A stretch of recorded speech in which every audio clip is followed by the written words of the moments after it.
on the contest and your team's victory here tonight?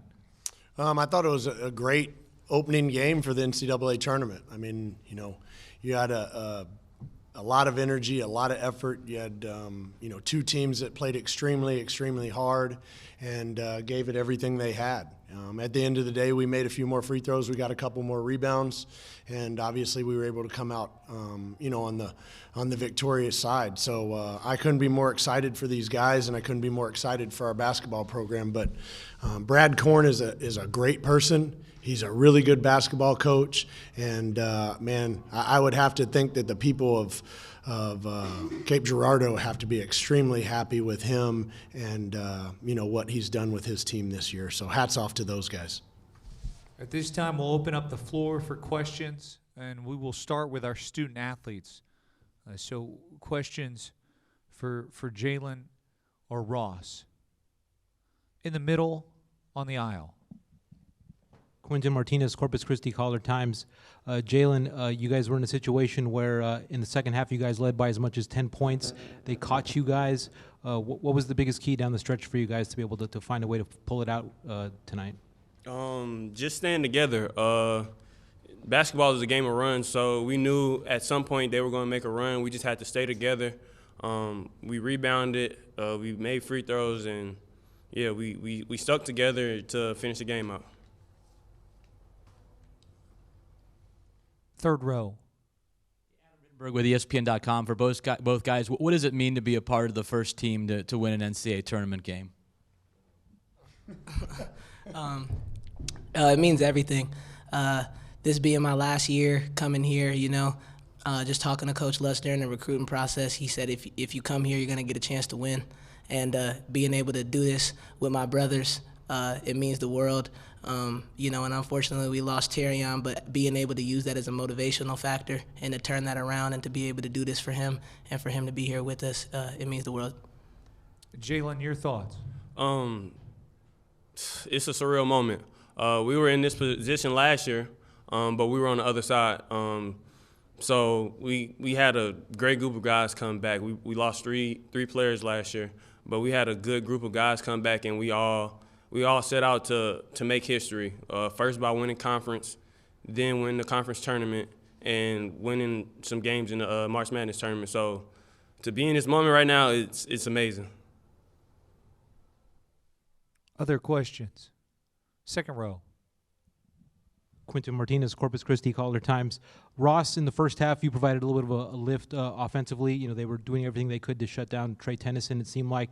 Can you talk about just hitting that first shot and what it did for your confidence? Yeah. We got a lot of talented guys on this team, and one of the things that, Coach preaches all the time is that we're all equal in value, and, everybody has to step up. So, when they're trying to lock down on one guy, I know that it's my job to come in there and just give us an energy spark, and I was able to do that tonight.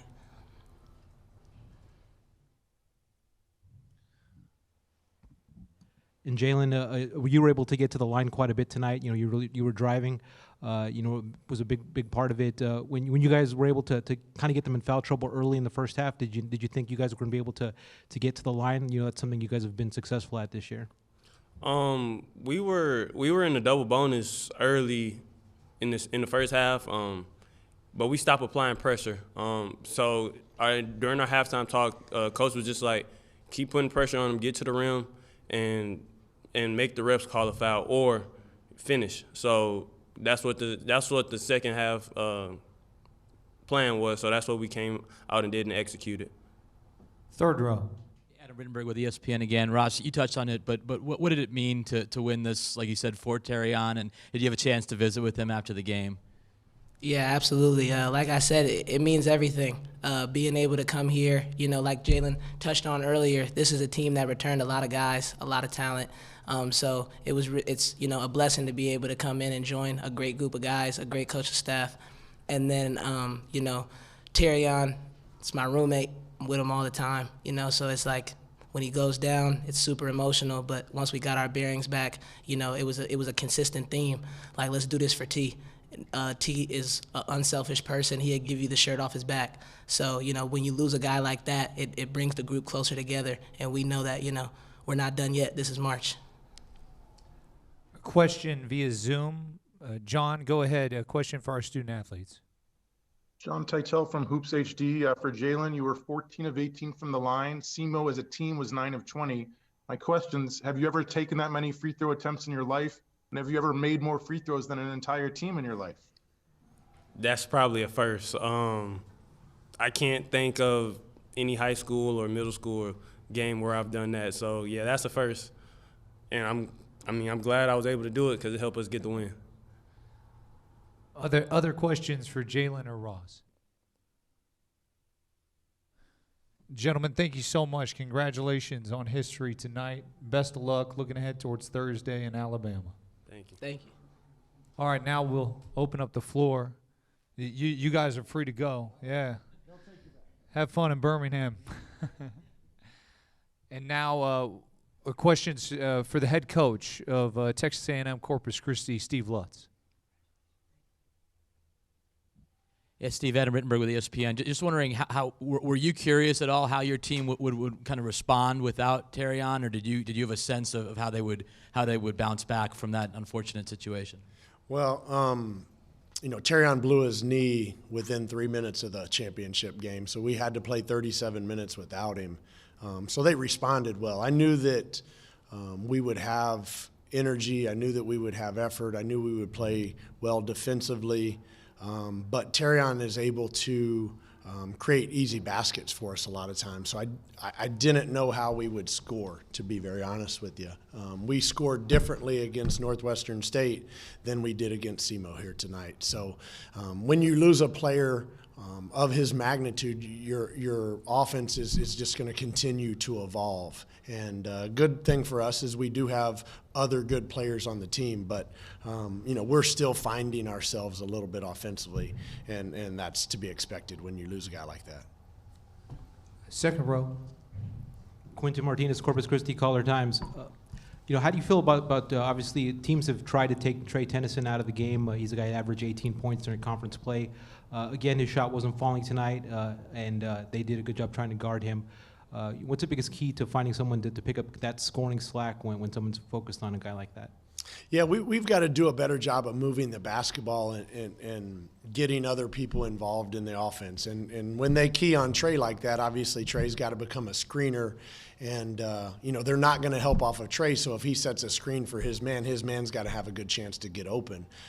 So as I said, we're still kind of evolving. But, the good thing about having a group of players that, are all good players is that when they take Trey away, that opens up the floor for Jalen Jackson to drive the ball to the basket, right? That opens up the floor for Jalen to drive and kick to Ross Williams. Or, again, if they're going to stay attached to Trey, you're just spreading the floor out and you're able to throw the ball inside. So you just have to, you have to adjust to the game. And when people do that, it's a good tactic, obviously, but, you've got to then try to take advantage of it as well.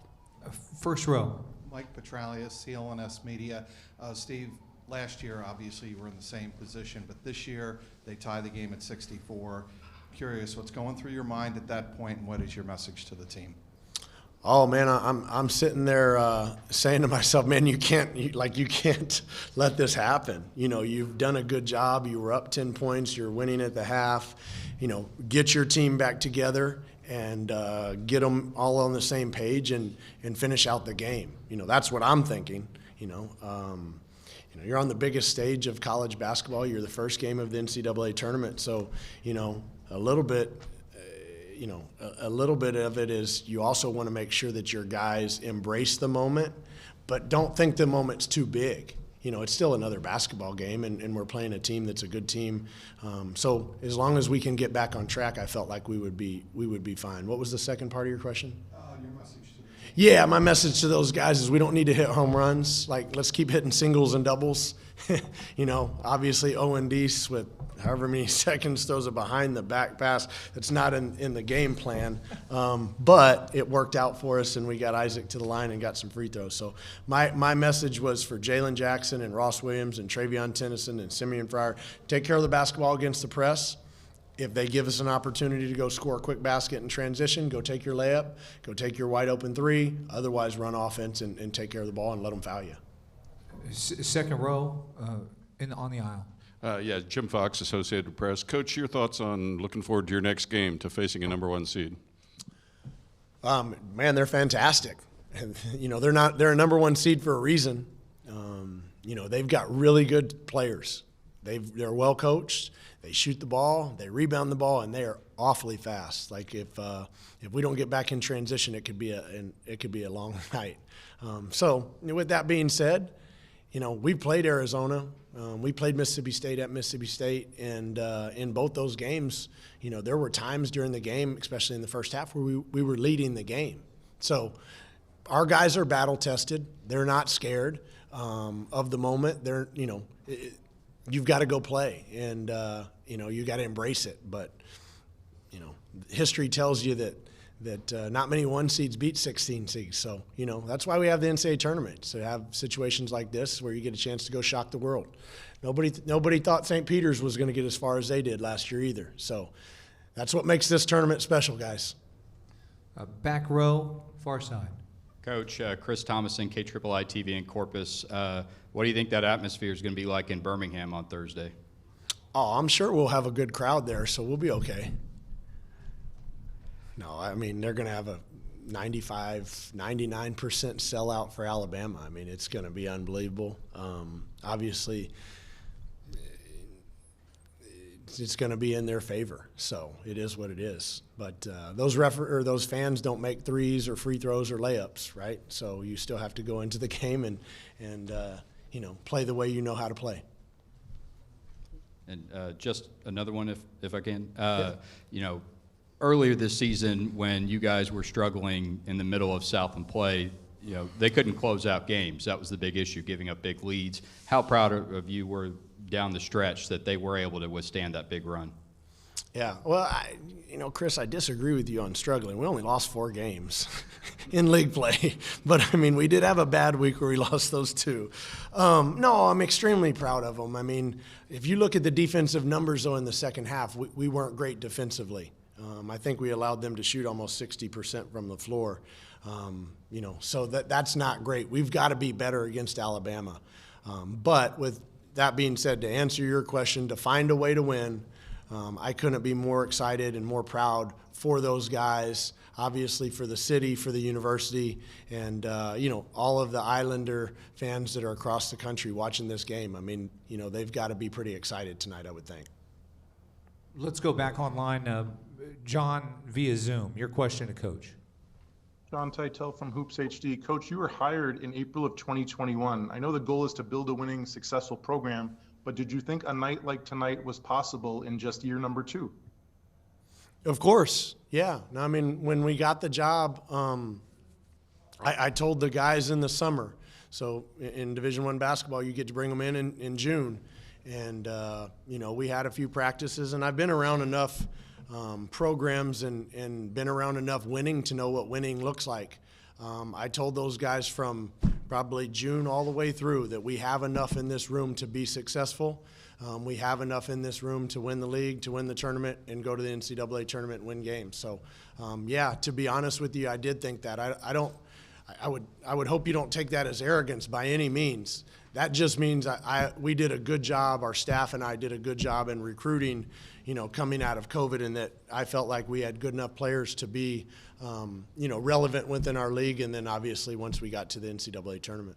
Coach, we really appreciate your time. Congratulations on the win. Best of luck on Thursday against Alabama. No problem. Thank you. All right, the thoughts of the head coach of Texas A&M-Corpus Christi, Steve Lutz, as the Islanders will play at 2:45 on Thursday.